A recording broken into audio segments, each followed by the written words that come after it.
नमस्कार दोस्तों, आज हम लेकर आए हैं हिंदी का दूसरा लेक्चर। और इस लेक्चर में हम जो है बात करने वाले हैं भाषा के बारे में। अब जो है जब भी हम हिंदी भाषा की बात करेंगे तो ये जो हिंदी भाषा है यह जनरली चाहे वह दारोगा का जो है कॉम्पिटिटिव एग्जाम हो, चाहे वह जो लेखपाल का हो, टेट का हो, सुपर टेट का हो, सब में यह कॉमन मिलने वाला है। तो सभी विद्यार्थियों से मेरा अनुरोध है कि आप लोग इसको ध्यान से समझिए। अच्छा, इस समय वर्तमान समय में क्या है? वर्तमान समय में हिंदी एक अलग भाषा है, अलग विषय है। संस्कृत एक अलग भाषा है, अलग विषय है। इंग्लिश एक अलग भाषा है, अलग विषय है। लेकिन वैदिक काल में, ये तो मैं कालांतर की बात कर रहा हूं, वर्तमान समय की बात कर रहा हूं। लेकिन जब आप वैदिक काल की बात करेंगे तो वैदिक काल में जो सभी भाषाएं हुआ करती थी वह एक साथ जुड़ी होती थी। सभी विषय हुआ करते थे, वह एक साथ जुड़े होते थे। तो अब क्या है कि वैदिक काल में जो सभी भाषाएं थी वह एक साथ जुड़ी होती थी और उसका नाम क्या दिया गया था? उसका नाम था वाङ्मय। अब इस पे आप लोग थोड़ा फोकस करिएगा। अब इसमें क्या है कि वाङ्मय जो था इसको जो है हम 3 भागों में बांटते हैं। इसमें पहला होता है वार्ता, दूसरा होता है हमारा साहित्य और तीसरा होता है शास्त्र। हमने क्या कहा? वैदिक कालीन से उठा के और आपको पटकेंगे किसमें? कालांतर में। ध्यान से समझिएगा इस बात को। क्या कह रहे हैं? ये जो वाङ्मय जो शब्द है ये वैदिक काल में सभी भाषाएं जब एक साथ जुड़ी होती थी तो इसको हम बोलते थे वाङ्मय। और वाङ्मय को जो है हम 3 भागों में विभाजित की गई। पहला क्या है? वार्ता, दूसरा क्या है? साहित्य और तीसरा क्या है? शास्त्र। अब जो है वार्ता क्या है? वार्ता का मतलब बात करना, संवाद करना। यही क्या है? किसी से संवाद करना, किसी से बात करना, यही तो है वार्ता। और जो है मैं आपको बता दूं कि जो वार्ता का जो सबसे जो मुख्य बात है वह है कि वार्ता में सबसे मुख्य बात है कि अर्थ का महत्व होता है। देखिए इन पॉइंटों को आप ध्यान दीजिएगा कि जो वार्ता है, वार्ता में जो है अर्थ का महत्व होता है। ये जो वार्ता है, वार्ता में अर्थ का महत्व होता है। अब जो है, अब आप सोचेंगे कि वार्ता में हमारे सिलेबस में क्या क्या पढ़ना, चाहे वो टेट हो, सुपर टेट हो, दारोगा हो या लेखपाल हो और भी तमाम भर्तियां हो। तो इस वार्ता में हमारे जो है आ जाएंगे मुहावरे। अब बताइए, कोई भी मुहावरा है तो उसके अर्थ का महत्व होता है। जैसे अगर हम यह कह दें ईंट से ईंट बजा देना, मैंने कहा ना कि जो है मैं ईंट से ईंट बजा, तो अब इसका क्या? अब जाके ईंट से ईंट बजाएंगे? नहीं, उसका अर्थ समझेंगे। जैसे किसी ने कह दिया दांत खट्टे करना, तो क्या उसके दांत पर लिया के नींबू रगड़ेंगे? नहीं, उसका अर्थ समझेंगे। तो ये बात आपको समझना है कि वार्ता में अर्थ का बड़ा ही महत्व होता है। और वार्ता में क्या क्या आ जाएगा भाई? हमारे मुहावरे आ जाएंगे, नाम सुने होंगे आप लोग लोकोक्ति का। धीरे धीरे हम सब पे बात करेंगे। मुहावरे हो गया, लोकोक्ति हो गया, वाक्यांशों के लिए एक शब्द, वाक्यांशों के लिए एक शब्द, ये सब जो है आपको आ जाएंगे किसमें? वार्ता में। क्लियर? अब देखिए ये वार्ता जो है वार्ता जब क्लियर हो गया तो दूसरा हमारा है साहित्य। और जब साहित्य की हम बात करते हैं तो साहित्य में हम रचना और रचनाकार की बात करते हैं। जैसे ये कौन सी रचना है, इस रचना के कौन से रचनाकार हैं, इनकी हम बात करते हैं। यही दो हमारे सिलेबस में पढ़ने को भी मिलता है। शास्त्र जो है इसको हमको किसी भी कॉम्पिटेटिव एग्जाम में, चाहे वो दारोगा से रिलेटेड हो चाहे अन्य किसी से, या टेट सुपर टेट जो भी हो, उसमें हमको शास्त्र को नहीं पढ़ना। लेकिन मैं थोड़ा सा बताना चाहूंगा शास्त्र के विषय के बारे में कि इसमें जो है शास्त्र में जो है परिभाषिक शब्दावलियों का प्रयोग किया जाता है। याद रखिएगा, मैं इसलिए इस पे हम फोकस नहीं कर रहे हैं क्योंकि ये मुझको पढ़ना नहीं, पढ़ना है हमको वार्ता और साहित्य। शास्त्र की अगर हम बात करते हैं तो शास्त्र में क्या है भाई, शास्त्र में क्या है, इसमें हम परिभाषिक शब्दावलियों का प्रयोग करते हैं, लेकिन इससे मेरा कोई मतलब नहीं। अब देखिए, जब इतनी बात आ गई तो अब देखिए, चाहे अगर आप वार्ता की बात करते हैं तो वार्ता किसमें करेंगे, मैं निकाल रहा हूं इसी को, ये जो भाषा है इसी को मैं यहीं से रिलीज करूंगा। जब भी आप वार्ता करेंगे तो किसी भाषा में करेंगे, तो हमको बात करना है किसके बारे में, भाषा के बारे में। और भाषा अगर वैदिक काल में देखा जाए तो इसको इंक्लूड किया गया था किसमें, वार्ता में। अगर हम वार्ता करेंगे तो भैया किसी न किसी भाषा में करेंगे। अब हम जो है भाषा की बात यहां से शुरू करते हैं। लैंग्वेज जिसको बोला जाता है इंग्लिश, ये भाषा क्या है भाई, किसी भी प्रकार की जो मेरे अंदर अनुभूति है उसको हम जिस रूप में प्रकट करते हैं उसी को बोलते हैं भाषा। भाषा का जो परिभाषा है, आप सब लोग जितने लोग भी जो है हमारे यूट्यूब चैनल को देख रहे हो, सब लोग अपने अनुसार उसको जो है अपने हिसाब से उसको परिभाषित कर सकते हैं।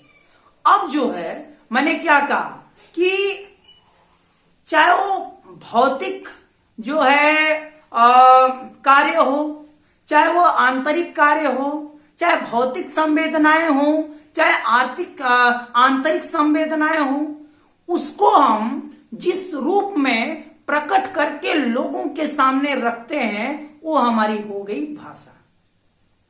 अब जो है भाषा जो है अगर यहां पे देखा जाए तो भाषा दो प्रकार की होती है,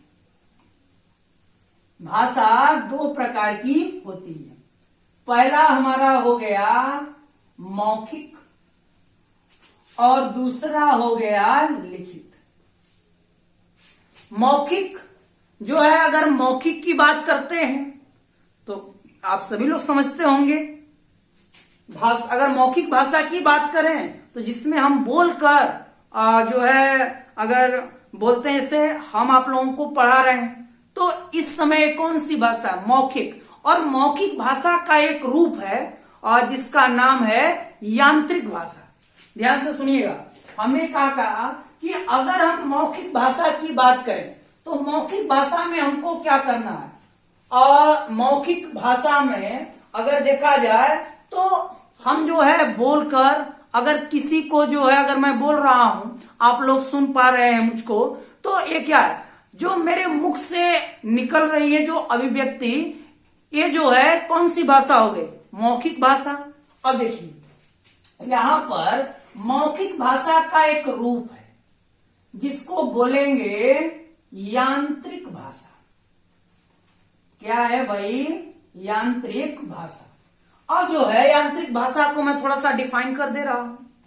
अगर देखिए, अगर हम बोल रहे हैं और मेरा एक कैमरा मेरी बात को रिकॉर्ड करके क्या फिर आप तक पहुंचा रहा है, तो क्या बोला तो मैं ही था, लेकिन कोई यंत्र था जो मेरे मौखिक भाषा को एक रूप दे दिया, आप तक पहुंचा रहा है, उसको बोलेंगे यांत्रिक भाषा। जैसे अगर हम कहें लता मंगेशकर का अगर उदाहरण ले लें तो क्या रोज रोज लता मंगेशकर हम लोगों के यहाँ आती है गाने? नहीं, एक बार उन्होंने कोई सॉन्ग प्रस्तुत कर दिया और उस मौखिक रूप को क्या कर दिया गया, यांत्रिक रूप में बदलकर, और पूरे देश में उसको सुना जा रहा है, तो वो हो गया यांत्रिक भाषा। और ये बात हमेशा याद रखिएगा कि मौखिक भाषा का ही रूप है कौन?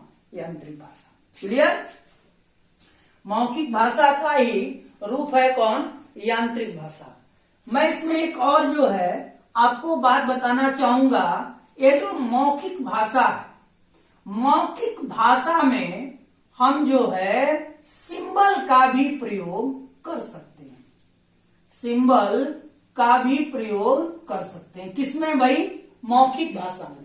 मौखिक भाषा में हम सिंबल का भी प्रयोग कर सकते हैं। जैसे सपोज दैट, इसको देखिए, ये जो है क्या था, एक कंपनी है, यहां से तमाम लोग आ रहे हैं। तो पहले से इंटरव्यू में इन शख्स को बताया गया है कि जब आप गेट पर पहुंचेंगे तो बता देंगे एक सिंबल, तो ये आते हैं और बता देते हैं W, तो इनको इंटर कर लिया जाता है। यानी इन्होंने किसका प्रयोग किया? एक सिंबल का, एक चिन्ह का प्रयोग किया। तो याद रखिएगा, इसी तरीके से आप समझदार हैं, तमाम उदाहरण लेकर बता सकते हैं। तो मौखिक भाषा में सिंबल का भी प्रयोग किया जाता है। लिखित भाषा की अगर बात करें तो जो हम लिखकर व्यक्त करते हैं वो हमारी लिखित भाषा हो गई। जैसे पुराने जमाने में, आजकल तो मान लीजिए व्हाट्सएप फेसबुक हो गया, पुराने जमाने में लोग चिट्ठी लिखते थे। चिट्ठी लिखकर अपनी जो है संवेदना को व्यक्त करते थे, तो क्या है, हो गई हमारी लिखित भाषा। लेकिन यहां से जो हमारे कॉम्पिटिटिव एग्जाम में जो क्वेश्चन क्या अराइज होते हैं उस पे ध्यान से देखिए। एक क्वेश्चन आ सकता है कि भाषा की सबसे छोटी इकाई क्या है? भाषा की सबसे छोटी इकाई क्या है? हमारा आंसर हो जाएगा भाषा की सबसे छोटी इकाई वर्ण है। ध्यान दीजिएगा, भाषा की सबसे छोटी इकाई वर्ण है। यहां पे एक और क्वेश्चन आ सकता है, मौखिक भाषा की सबसे छोटी इकाई क्या है? तो इसका जो है आंसर होगा ध्वनि। मौखिक भाषा की जो सबसे छोटी इकाई होगी वह क्या है? ध्वनि। अब अगर कोई सवाल करे कि लिखित भाषा की सबसे छोटी इकाई क्या है, लिखित भाषा की सबसे छोटी इकाई क्या है, तो आप क्या बोलेंगे? वर्ण। यह जो है हमारे कॉम्पिटिटिव एग्जाम में क्वेश्चन आ सकता है। क्या हमने कहा? देखिए, सवाल अगर इस ढंग से आ जाए कि भाषा की सबसे छोटी इकाई क्या है, तो वर्ण। अगर इस ढंग से आ जाए कि मौखिक भाषा की सबसे छोटी इकाई, तो ध्वनि, और लिखित भाषा की सबसे छोटी इकाई वर्ण। अगर इस ढंग से आ रहा है भाषा की सबसे छोटी इकाई, तो वर्ण। क्लियर? अब देखिए, अब जो है यहां पर हम अब बात करेंगे वर्ण या अक्षर के बारे में। इतनी बात आप लोगों को समझ में आई होगी। अब जो है हम बात करेंगे वर्ण या अक्षर के बारे में।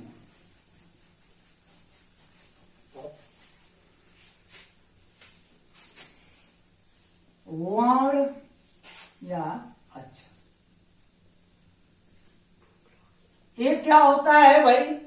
वर्ण या अक्षर, जब भी हम वर्ण या अक्षर के बारे में बात करें तो यहां पर हमको यह बताना होता है कि जब भी हम वर्ण या अक्षर के बारे में बात करते हैं, अच्छा इसके पहले एक और मैं बात कर दे रहा हूं, जो भाषा है, भाषा ऐसी होनी चाहिए जिसका सार्थक अर्थ निकलता हो। यह भी बात आप अपने दिमाग में बैठा लीजिए कि भाषा ऐसी होनी चाहिए जिसका सार्थक अर्थ निकलता, निरर्थक नहीं। तो ये भी जो है बात हम लोगों को ध्यान में रखना होगा। अब जो है जैसे हमेशा जो है अगर हम वर्ण की बात करते हैं तो यहां पे एक शब्द में एक बात मैं आपको बताना चाहूंगा कि वर्णों का सार्थक क्रम, वर्णों का सार्थक क्रम जो निश्चित अर्थ दे उसे शब्द कहते हैं। मैं शब्द पे ही आऊंगा, लेकिन थोड़ा सा अच्छा एक मैं विन्यास आपको बता दे रहा हूं। जैसे हम कोई बोल रहे हैं तो क्या ध्वनि, ध्वनि जो है जैसे मान लिया जाए कोई भाषा है, कोई भाषा है तो भाषा से क्या वर्ण या अक्षर, वर्ण या अक्षर के बाद हमारा क्या आएगा, शब्द आएगा, शब्द के बाद क्या आएगा, पद आएगा, पद के बाद क्या आएगा, वाक्य आएगा, फिर वाक्य के बाद क्या आएगा जो है अनुवृत्ति। तो यह एक क्रम है। अगर ऐसा क्रम भी कहीं आ जाए तो भाषा, फिर वर्ण या अक्षर, फिर शब्द, फिर पद, फिर वाक्य और फिर अनुवृत्ति। तो यहां पर क्या है कि वर्णों का एक ऐसा सार्थक क्रम, भाषा तो समझ में आई गई, और वर्णों का एक ऐसा सार्थक क्रम जो एक निश्चित अर्थ दे। देखिए इसको आप लोग नोट भी कर लीजिएगा। भाषा का वर्ण का एक ऐसा सार्थक क्रम, एक सार्थक क्रम जो एक निश्चित अर्थ दे। क्या मैंने कहा, वर्णों का सार्थक क्रम जो निश्चित अर्थ दे उसे क्या बोलेंगे, शब्द। क्या बोलेंगे भाई, शब्द। जैसे अब देखिए वर्ण से शब्द क्या, जैसे अगर हम यह कह दें लकम, क्या इसको हम शब्द बोलेंगे? नहीं। क्यों नहीं बोलेंगे? वर्ण तो है, ऐसी बात नहीं कि वर्ण नहीं है। ल वर्ण है, क वर्ण है, म वर्ण है, वर्ण तो है, लेकिन क्या इसका सार्थक अर्थ निकल रहा है? नहीं। इसी को कर दें कलम, देखिए इसका सार्थक अर्थ जो है निकल गया। तो जैसे अगर देखा जाए यहां पे लकम जो था यह क्या था, निरर्थक था। वर्णों का क्रम तो था लेकिन सार्थक क्रम नहीं था और कोई निश्चित अर्थ भी नहीं दे रहा था, इसलिए यह शब्द नहीं हो सकता। अगर इसी को उल्टा कर दें तो हमारा हो जाएगा कलम। अब देखिए अगर हम कलम की बात करते हैं तो ये जो है एक सार्थक क्रम है, और सार्थक क्रम जो है यह एक निश्चित अर्थ भी दे रहा है। तो ये हमारा हो जाएगा, ये हमारा हो जाएगा क्या भाई, शब्द। अब देखिए यहां पर अगर कोई आपसे पूछ दिया कि कलम में, देखिए यहां पे ध्यान दीजिएगा, कलम में कितने वर्ण हैं और कितने अक्षर हैं। कलम में कितने वर्ण हैं और कितने अक्षर हैं, क्या बताएंगे? देखिए को के बाद क्या आया, ओ। लो के बाद क्या आया, ओ। म के बाद क्या आया, ओ। तो ये जो था को, देखिए अगर देखें तो क वर्ण है, ल वर्ण है, म वर्ण है। तो वर्ण इसमें कलम में वर्ण कितने हो गए भाई, 3। और अगर अक्षर की हम बात करें तो कलम में क का उच्चारण करिए ओ आ रहा है, 1 2 3 4 5 6। तो अक्षर कितना हो गया, 6। अगर आपको जो है वर्ण या अक्षर सही से समझ में आ जाए तो आप जो है संधि विच्छेद में आपको कहीं भी दिक्कत नहीं हुई। ये बात समझ में आ गया। कलम, देखिए हम वर्ण या अक्षर की बात करेंगे तो आपको मालूम है कि अक्षरों के मेल को हम वर्ण कहते हैं, अक्षरों के मेल को वर्ण बोलते हैं। और देखिए यहां वर्ण और अक्षर में क्या अंतर है, देखिए ये मान लीजिए वर्ण है और ये क्या है, अक्षर है। वर्ण और अक्षर में क्या अंतर है। देखिए वर्ण जो है, वर्ण और अक्षर में सबसे महत्वपूर्ण यह है कि वर्णों का हम भाग कर सकते हैं, वर्णों को विभाजित कर सकते हैं, लेकिन अक्षर को विभाजित नहीं कर सकते, अक्षरों का भाग नहीं कर सकते। ये जो है बात मन में बैठा लीजिए कि अगर आप वर्ण या अक्षर के बारे में बात करते हैं और कोई पूछ दिया कि वर्ण और अक्षर में क्या अंतर है, तो आप यही बताएंगे कि वर्ण को तो विभाजित कर देंगे, वर्ण के तो भाग होते हैं, लेकिन अक्षर के भाग नहीं होते हैं। जैसे अगर हम यहाँ पे आपको बताना चाहे हैं, जैसे एक वर्ण है या क ल म, तो इसको हम विभाजित कर दें, क से अ निकला, ल से अ निकला, म से अ निकला, लेकिन अब अक्षर को कहिए तो अब इनको हम विभाजित नहीं कर सकते। तो ये बात जब अक्षर की बात आती है तो मुझे एक श्लोक याद आता है, श्लोक सुन लीजिए। उस ये श्लोक जो है क्या नाम है, 3 इडियट का नहीं है, ये हम लोगों को सुनने लायक है, सुनिए इसको। ये जो है श्लोक है कि अगर कहा जाए न क्षरति इति अक्षर, न क्षरति इति अक्षर, इसका मतलब यही होता है कि जिसको और छोटा न कर सकें वो हमारा क्या है, अक्षर है। जिसको और छोटा न, जिसको और विभाजित न किया जा सके उसको हम क्या बोलते हैं, अक्षर। न क्षरति इति अक्षर, इस बात को आप जो है ध्यान दे लीजिए।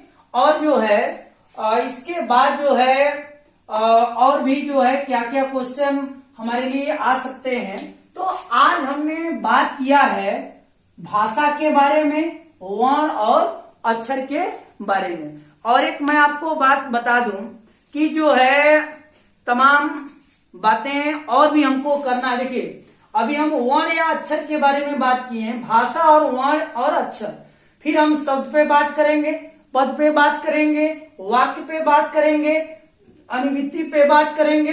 तो आज मेरा यही जो है लेक्चर में मेरा यही जो है फोकस था कि भाषा को समझ पाना, वर्ण और अक्षर को समझ पाना। क्या हमने कहा कि वर्ण का जो है भाग नहीं होता, वर्ण को हम विभाजित कर सकते हैं, वर्ण के भाग हो सकते हैं, लेकिन अक्षर के भाग नहीं हो सकते। अक्षर को अगर डिफाइन करना तो इस तरीके से हम बता सकते हैं, न क्षरति इति अक्षर, जिसको और हम विभाजित न कर सके वो हमारा क्या है, अक्षर है। अक्षरों के मेल से क्या बनता है, वर्ण बनता है। और अगर एक क्वेश्चन यहाँ पे आ रहा है कि कलम में कितने वर्ण और कितने अक्षर हैं, तो इस तरीके से आप पहले बांट लीजिए।